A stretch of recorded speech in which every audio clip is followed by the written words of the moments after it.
New details tonight about that deadly plane crash on the Haulover Inlet Bridge. And we're hearing from the daughter of a Good Samaritan who ran toward the danger after the plane went up in flames while trying to make an emergency landing. Local 10 Sanella Sabovic is live in Northeast Miami-Dade with the details. Sanella.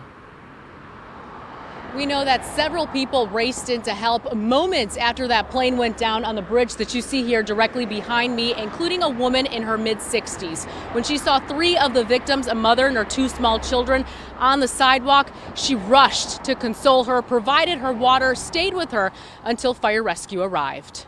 It's a scene out of a horror movie. It was chaotic. You were not expecting it. Marlene Hernandez was on the Haulover Inlet Bridge Saturday heading to a birthday party with her parents and son when she saw a Cessna plane flying dangerously low. Looked up and the plane was literally maybe 10, 20 feet above us. And I'm like, oh my God, this is so surreal, but I never thought it would crash. Right before crashing, the Cessna hit a car with a mom and her two young children inside. Remarkably, they survived.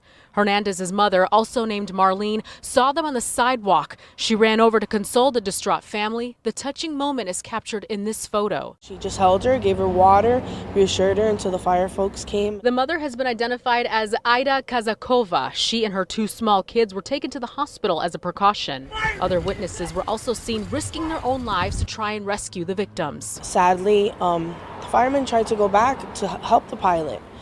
And at that moment, a police officer said, "Stop, don't go near the plane," and then it exploded. Sadly, the pilot, Narcisco Torres, would lose his life in the crash. The 36-year-old was a longtime Miami-based air traffic controller.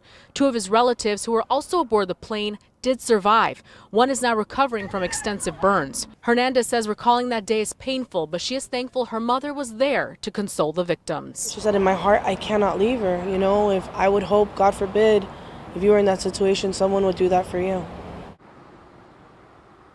And Marlene tells me that she and her mother would love to reconnect with Ida and her children to see how they are doing.